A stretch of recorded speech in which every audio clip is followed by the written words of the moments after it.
So, simple premise for today's video. As the channel grows and we move into 2020, I'm doing some upgrades to the systems around here. I've got this Ryzen 2700X build that's going to function as an encoding machine, and it's going to also function as networked media storage for all the different places where I edit or capture video around our space. Now, it has to run 24/7, and stability is paramount, so I plan on cooling on air. I've got this Deepcool Mac 550 case, and I had gone out and got a Noctua NH-D15 because they finally made a Chromax version in all black. But Deepcool told me they had a tower cooler of their own that's a little more affordable and will actually beat Noctua in cooling. It's a bold claim, so we're gonna put it to the test.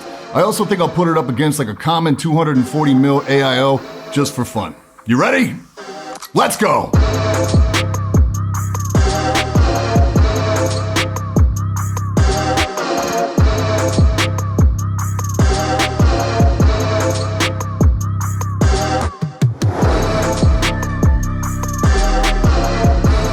Yo, I'm Brian P. You're watching BadSeed Tech, and today we're checking out the Assassin III Air Tower Cooler from Deepcool. Priced at $89 US, the Assassin III is a large tower air cooler, measures 165 millimeters tall. But you have to be careful here because the front fan will adjust for ram height issues, and that adjustment increases the overall height. That's actually what prompted me to go with the Mac case here, because after adjusting for ram height, neither this nor the Noctua would fit in my H510 Elite. So you've got nickel-plated fins and 7 heat pipes versus Noctua's 6. Included fans are both 140 millimeters with a range of 400 to 1400 RPM. Like most tower coolers, they include an extra set of brackets to add a third fan, but only 2 fans are included. It has these 2 like spoilers on top, and in a move I really like, they've made adding the logos on these sections completely optional. So you can either flex the GamerStorm logo or go with something a bit more stealth. Inside the box, you'll get the standard fare for a tower cooler. The tower itself, the fans, the mounting hardware, and some thermal paste. You also get one of these really nice magnetic Phillips head screwdrivers,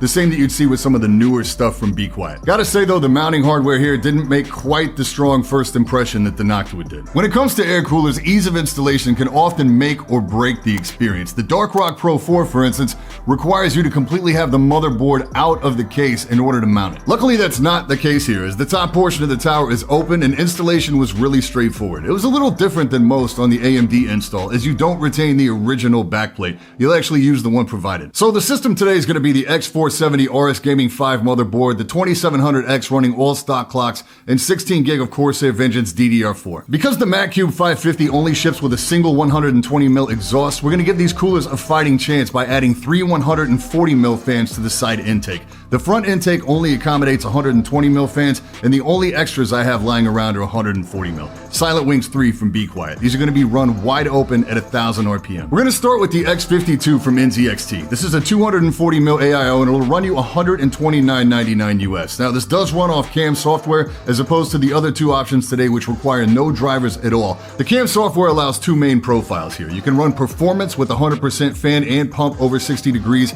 or silent, which again allows for 100% fan, which is 2000 RPM, and pump over 60 degrees. Now, I tweak my silent profile to still go with 100% pump over 60, but my profile only allows for 50% fan for noise reduction. In performance mode, after a 15-minute AIDA64 torture test, we saw a max temp of 67.1 and an average temp of 57.9. My custom profile yielded a max temp of 68.1, but still maintained an average of 57.9. But it did this at a drastically reduced noise level, with the performance mode coming in between 49 and 51 dB, and the silent mode coming in between 40.5 and 42 dB on a delta of around 40 dB at idle. I didn't really find any of this surprising, as I've used the X52 and 62 extensively in the past, so I know kind of what noise levels I'm gonna get out of the fan curves, and it also doesn't hurt that you have 2 extra fans. Even though they're pulling air through the radiator in an intake, it's still helping things out overall in terms of temps. Moving to the Noctua NH-D15 Chromax at 99 bucks, again, a 15-minute run, we get a max temp of 75.5 and an average temp of 61.1 under load. Straight into the Assassin III at $89, same run, we get a max temp of 69.5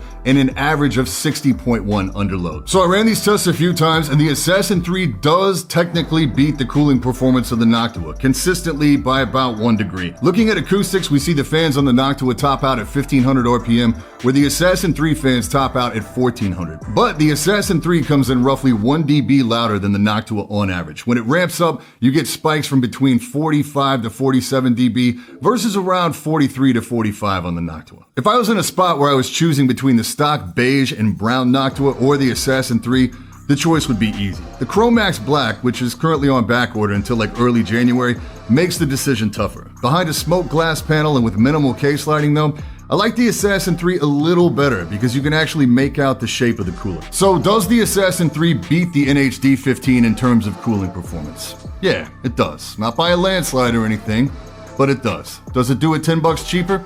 Yep, it does that too. The choice here is going to come mainly down to aesthetics, acoustics, and availability. There's pros and cons on both sides. I really like this screwdriver that comes with the Assassin III, but by and large, the included mounting tools and presentation feels more premium on the Noctua. An important detail here is that the mounting hardware is also all black, and that really helps it blend into the matte black on your motherboard versus the silver that comes included with a lot of the Deepcool stuff. I couldn't figure out why Noctua has like factory data stamped on the outside of the fans when aesthetics seem to be a goal for the product, but at least a little isopropyl alcohol takes it right off. And I do love the fact that the Deepcool leaves it up to you to decide if you want to implement those Gamerstorm logos or not. End of the day, you really can't go wrong with either one. You just have to pick your priorities. And unless you're just really into the aesthetic, I think the Air Towers offer a compelling choice both in terms of value and simplicity over the AIO. I like to see companies willing to throw it on the table and go right after that top spot. I think the Assassin III accomplishes Deepcool's goals in that regard, but I would like to see them continue to polish and refine both the presentation and the acoustics. As always, links for everything we talked about down in the description today. Any questions, hit me in the comments or drop by the Discord, and stick close to the channel because I'm going to be hitting you with a ton of content for the rest of December. And that's it for this time. I'm Brian P. Thanks so much for watching. Don't forget to hit that like button, hit that sub button, and until next time, stay up.